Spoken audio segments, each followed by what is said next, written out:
I never thought a handwritten note tucked into a worn-out copy of The Great Gatsby would be the thing to completely shatter my family, but here we are.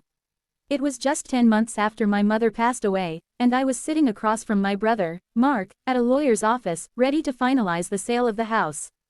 Everything was supposed to be settled, divided equally, just like Mom wanted. But as the lawyer, Mr. Henderson, cleared his throat and adjusted his glasses, he didn't talk about the house. He leaned forward, tapping a file folder, and said, "Now, there is just one loose end. A savings account, titled to your mother and listed with Mark as the sole beneficiary, containing exactly $200,000. The room went silent. Mark turned a shade of white I'd never seen before, like the blood had completely drained from his face. I literally laughed, a single, sharp burst, because it had to be a joke. $200,000. What? I finally managed, looking at Mark. He couldn't meet my eyes. He was scrambling, already guilty. The question that has haunted me ever since, the one I need you to answer, is simple. Was I wrong to blow up his entire life right then and there, or was he wrong for keeping that money a secret for 10 months?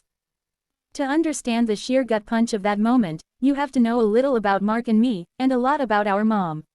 We weren't a wealthy family, not by a long shot. My dad left when I was 7, and Mom worked 2 jobs, one at the local library and one waitressing on weekends, just to keep the bills paid and keep us in our little 3-bedroom house. She was a saint, honestly. Everything she had, she poured into us. Mark is 5 years older than me. Growing up, he was the golden boy. Straight A's, polite, went to a good state college on scholarship, and was always Mom's favorite, though she tried desperately to hide it. I was the rebellious one, the one who dropped out of community college, moved across the country for a year, and eventually came home to work a good but modest job in IT support. It always felt like Mark was the responsible one, the one who deserved more, and I was the one who was just getting by. Mom made sure her will was absolutely ironclad. Everything to be split 50-50, including the house, which was the only real asset. She had been diagnosed with aggressive cancer about a year before she died, and those last few months were a blur of hospital visits, doctors, and the crushing weight of impending loss. During that time, Mark, who lived closest, took over all her finances. He handled the bills, the insurance claims, and the estate planning conversations with her lawyer. I didn't question it. He was the responsible one, right? The trustworthy one. He kept telling me, "It's tight, Sarah. Mom's savings are almost gone with the medical bills. We're going to be lucky to break even with the house sale." He was always so stressed, talking about money woes, and I felt terrible for him. After she passed, we grieved together, or so I thought. We split the few $1,000s left in her checking account and started the long process of cleaning out the house and getting it ready to sell. I took Mom's old cedar chest, he took the dining room table.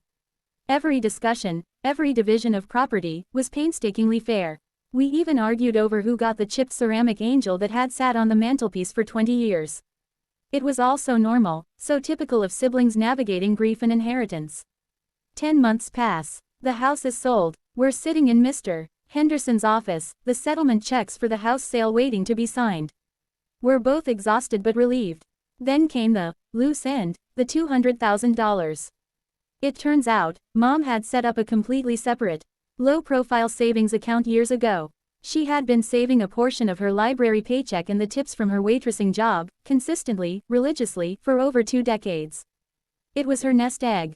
And she had designated Mark as the sole beneficiary. Not to split it, just for him. When I finally found my voice, that single, sharp, $200,000.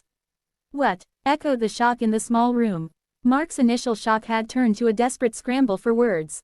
He mumbled, I thought Mom meant for me to use it for the medical bills. I was going to tell you, eventually. Liar. The medical bills were covered by her insurance and the sale of a small life policy Mark had helped her cash out early, which had all been handled and reconciled months ago.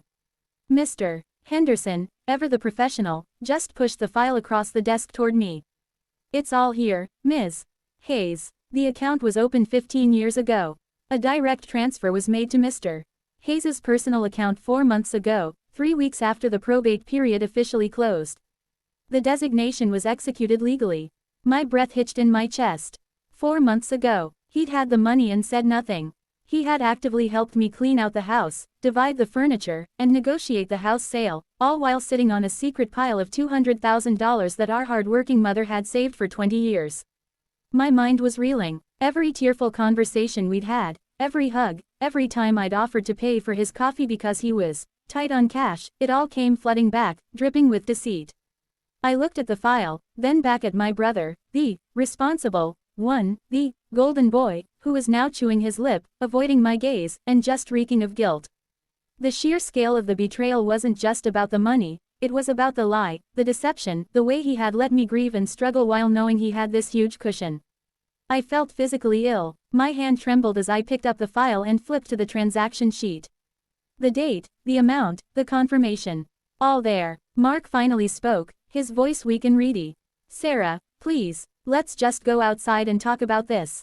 It's complicated." Complicated? There was nothing complicated about taking $200,000, not telling your sibling, and letting them believe the estate was nearly empty. I stood up, pushing my chair back with a loud, scraping sound that seemed to shatter the professional silence of the lawyer's office. I didn't need to go outside. The fuse had been lit. I was ready to watch the whole thing explode right there. I thought about Mom. I thought about how she had wanted everything to be equal. That's why she made the will so clear on the house. Why would she make a secret account just for Mark? I had a terrifying suspicion, one that made my stomach clench. I had to know the truth before I completely ruined him, but I knew, deep down, that his silence was already the answer. This wasn't some clerical error. This was intentional secrecy, a calculated betrayal that started the moment Mom closed her eyes for the last time. I looked at Mr. Henderson, my voice flat and cold. "Did my mother ever tell you why she designated Mark as the sole beneficiary on this account?" Mr. Henderson explained that Mom had, in fact, left a small, sealed, handwritten letter for both of us to be read only if the account was discovered. Mark had convinced the lawyer that he was simply withdrawing it to consolidate Mom's final finances before everything was split and that he would handle any final distribution according to his discussions with Mom. Mark, ever the master manipulator, had worked around the system. The letter, which he had clearly already read and hidden, was the key. He'd told the lawyer that he'd already given me my share from it. Another lie, of course.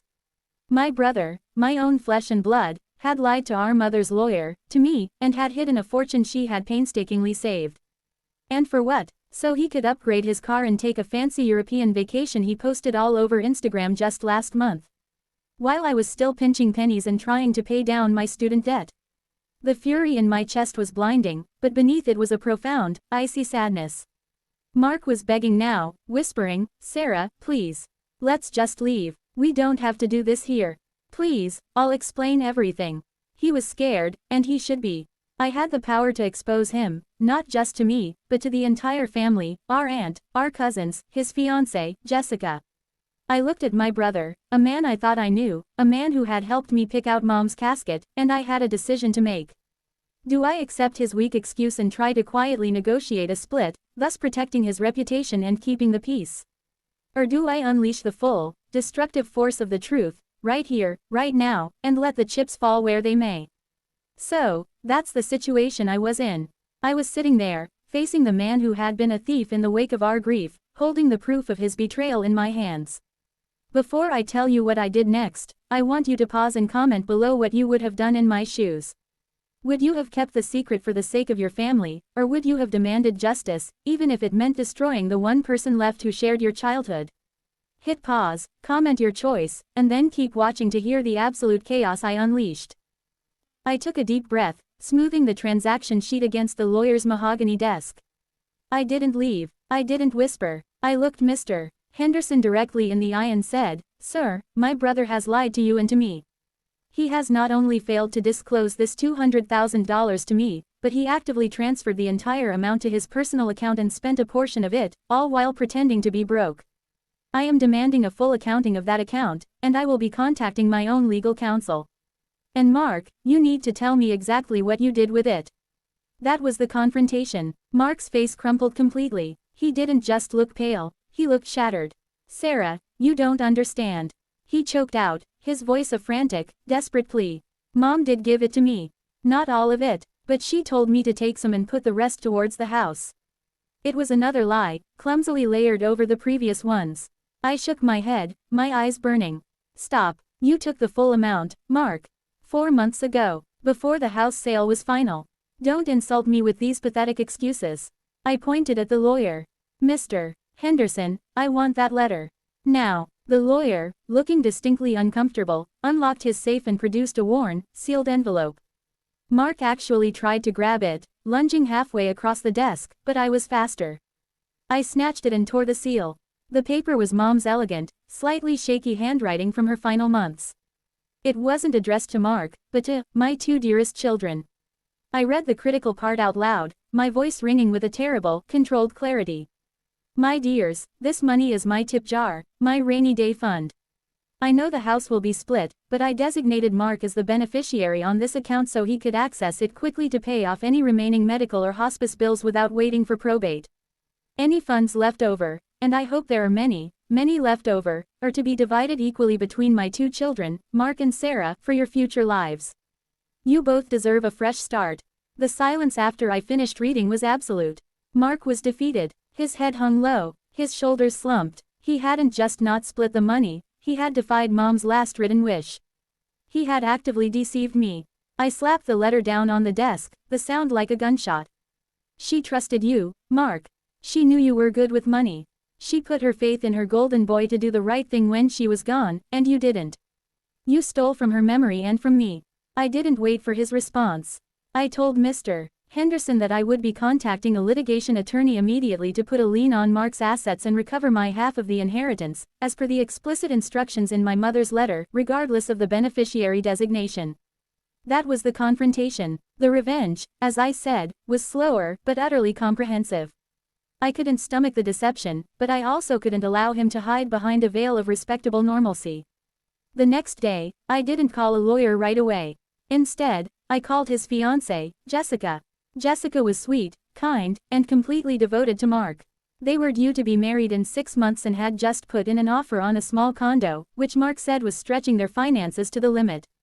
I hated to do it, but I needed her to know who she was marrying before she signed a mortgage with a liar and a thief. The conversation was awful. I told her everything, reading the account details and Mom's letter over the phone.